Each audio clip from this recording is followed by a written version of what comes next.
expliqué, pour pouvoir se connaître, il faut aller vibrer en unisson avec cette étincelle, avec cet esprit.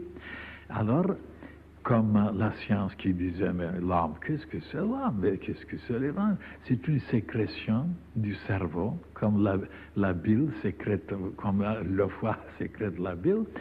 Maintenant, ils commencent un petit peu à étudier l'âme et l'esprit, et ils s'aperçoivent que c'est un monde inconnu, vaste, immense, et ils sont souvent perplexes, déformés, et ils ont même honte d'avoir prêché des choses stupides dans le passé.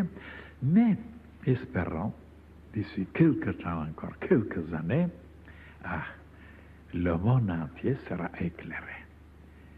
Oui, sur la réalité, sur la vérité, parce que jusqu'à présent, et maintenant, dans cette page, il est dit que rien n'existe de concret, de formé, sans qu'il soit déjà formé par des forces invisibles. Et c'est ça la réalité. Alors, ils ne savent pas que la pensée, l'esprit, les sentiments, qui sont invisibles, impalpables, et même, on ne peut pas même les détecter par des appareils, malgré qu'on a tâche de découvrir des appareils très avancés, ils n'arrivent pas, et voilà que les pensées, les sentiments, au bout de quelque temps, ils se concrétisent.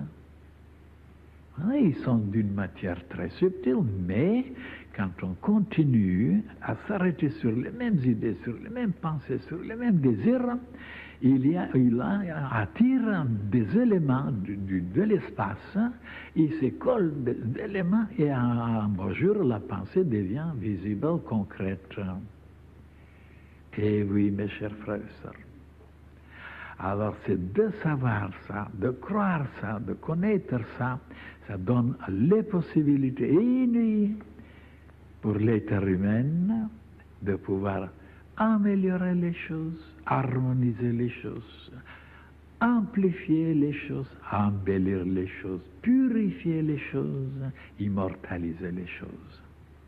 Et comme les humains ne savent pas que les pensées et les sentiments sont tellement puissants, tellement forts, qu'ils, s'ils ne sont pas harmonieux, s'ils ne sont pas lumineux, s'ils ne sont pas divins, s'ils ne sont pas désintéressés, alors ils perturbent, ils dérangent, ils mettent de désordre dans l'organisme, ils touchent les organes, et les organes deviennent de plus en plus perturbés, maladifs, désaxés, déséquilibrés, et les humains ne savent pas ça, que les maladies, les désordres, les malheurs, les souffrances sont dus à des pensées, des sentiments, des désirs et des choses qui ne sont pas tout à fait harmonieuses, divines et sublimes. Quand ils comprendront ça un jour, ils prendront des mesures et tout sera bien, tout sera rétabli. Mais cette ignorance amène vers la catastrophe et de plus en plus de nouvelles maladies apparaîtront parce que les humains deviennent de plus en plus violents, de plus en plus fous, détraqués, alors anormaux. Et voilà comment l'humanité disparaîtra s'il n'y a pas cette lumière qui vient éclairer les humains. Vous ne me croyez pas, mais c'est la pure vérité. Alors, pour améliorer maintenant tout, il ne faut plus continuer à nourrir des choses, bracadram, des choses dégoûtantes, des choses égoïstes, des choses cruelles, et sales. Il faut maintenant comprendre, alors diriger les pensées, les sentiments, les désirs vers un haut idéal, en sachant qu'un beau jour, cet haut idéal se réalise, devient palpable. Tout le monde sera obligé de le voir, de le toucher presque. Et voilà l'ignorance humaine qui amène tous les malheurs, les guerres et les dévastations. Et même les pensées, les sentiments, j'ai expliqué dans le passé, qui agissent même sur les forces cosmiques, sur les choses de la nature, les tempêtes, les ouragans, les inondations, les malheurs, les catastrophes, voilà, les éruptions. Et même, je vous ai dit que les pensées des humains qui sont maintenant tellement cacophoniques, tellement désordonnées, déclencheront les forces hostiles de la nature, et alors il y aura des choses indescriptibles. Et on ne croit pas à ces choses-là. On croit seulement quand un malheur vous frappe. Ah, on commence à réfléchir. Et jusqu'à là, on ne croit à rien.